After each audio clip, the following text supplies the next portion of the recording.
Okay, Assalamualaikum. Today I would like to share about parallel port. Hari ni saya nak kongsikan tentang apa dia parallel port. So parallel port ni, kalau you dah tengok, kalau you tengok belakang PC you, dia ada satu port yang panjang color pink, iaitu parallel port lah.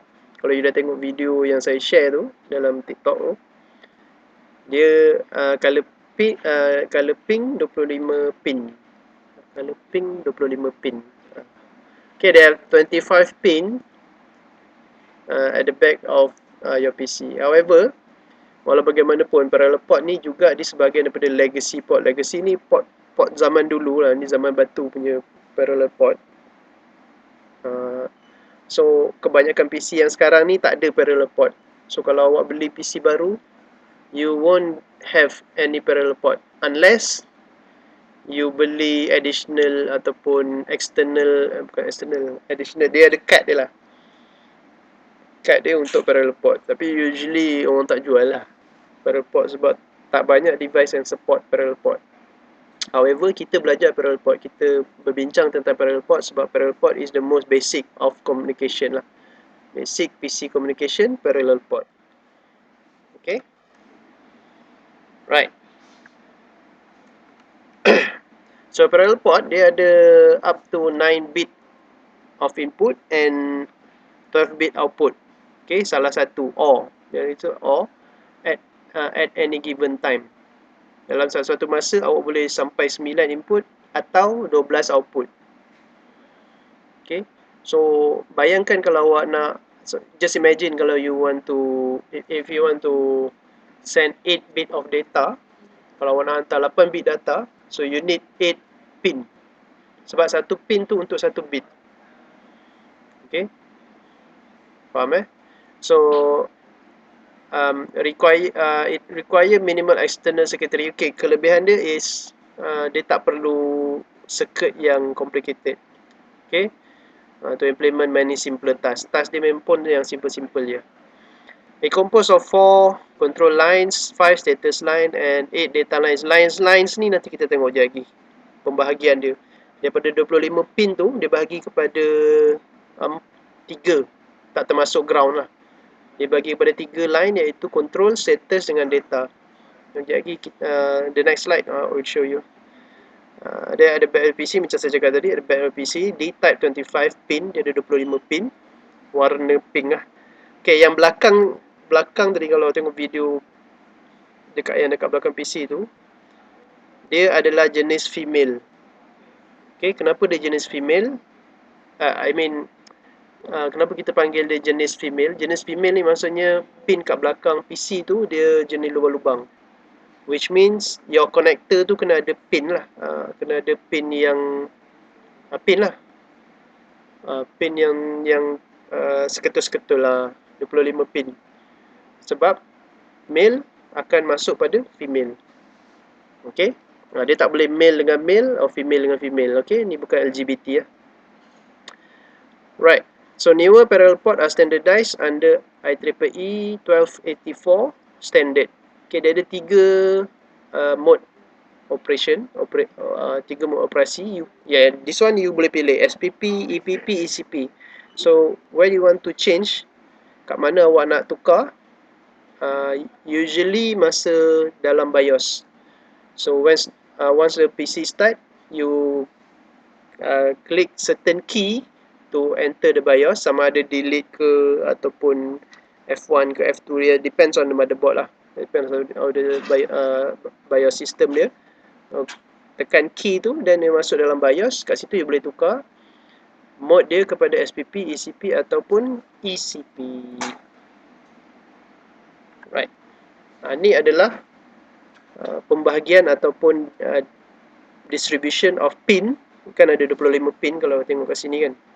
So kalau awak tengok directly pada pin tu, ni kan pin configuration, nombor 1 dia belah kanan, nombor 2 kiri, 3, 4, 5 nampak kan, sampai 13, line bawah tu 14 sampai 25.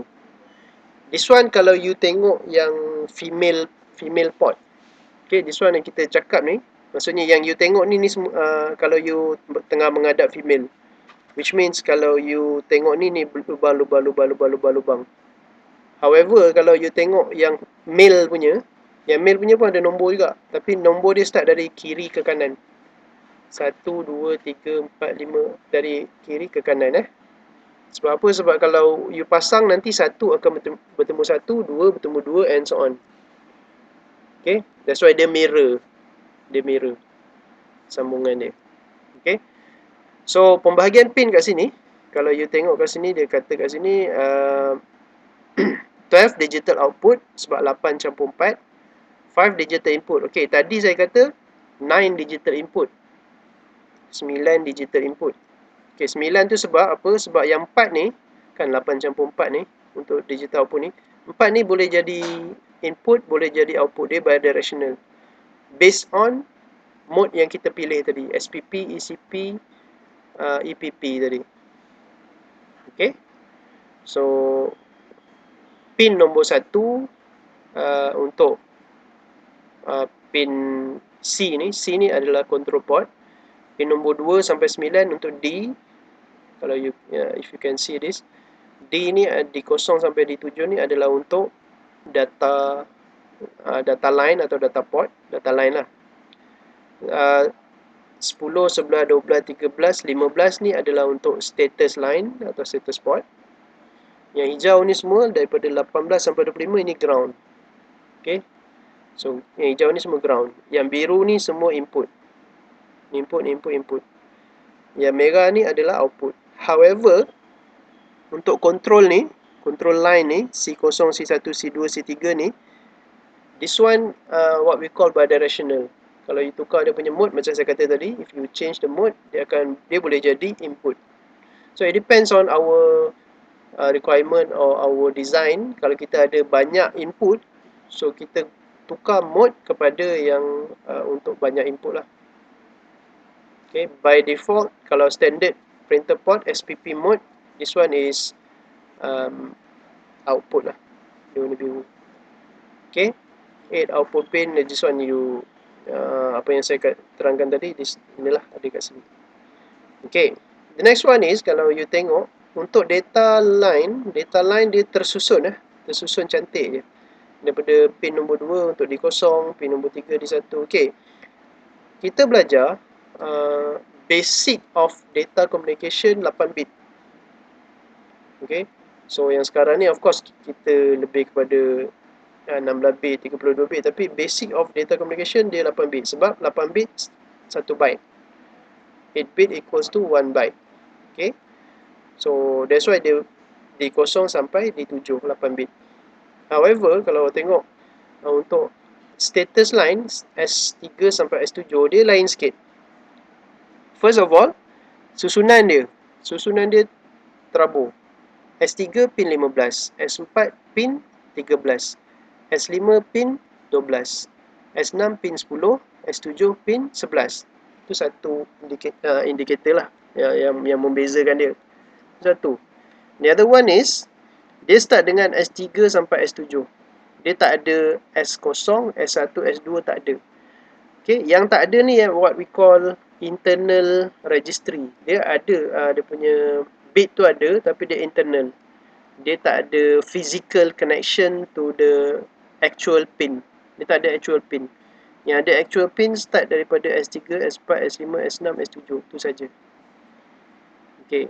The other one is S7 ni ada bar kat atas ni. Dia ada apa tu? Dia ada garis atas ni. Okay. So garis atau bar atas ni refers to internal, what we call internal inverter. Maksudnya dalam ni ada inverter.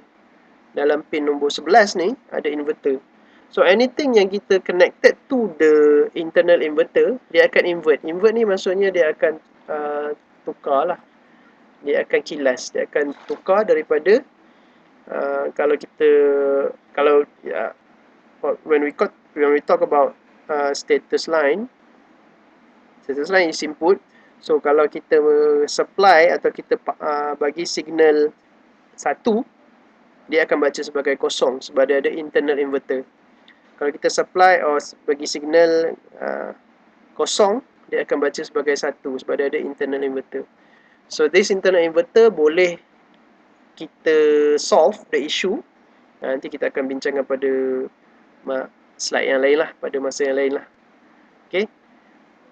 Right, so for control line dia bukan terbalik lah, dia lain daripada status. Control line dari segi susunan dia tak terabur sangat, dia okey lah. C0 sambung pada 1, C1 sambung pada 14, C2 16, C3 17. Okay, dia tak ada tunggang langgang sangat lah. However, dia juga ada internal registry atau internal bit. Bit ni tak ada sambungan kepada dunia nyata. Dia bila kita proses, kita akan proses 8 bit, tapi nanti kita akan buang ni bit ni. Yang kita panggil proses masking off, mask off. Okay. C0, C1, C3, kalau you tengok dia ada bar, C0 bar, C1 bar, C3 bar. Okay, C0 usually orang panggil C0 lah. C0 bar ni maksud dia internal inverter. So kalau you tengok ada berapa internal inverter? 1 pada S, 3 pada C, which means ada 4 internal inverter. So this internal inverter can be solved lah, maksudnya kita boleh overcome this issue, dan kita akan bincangkan pada masa yang lain lah.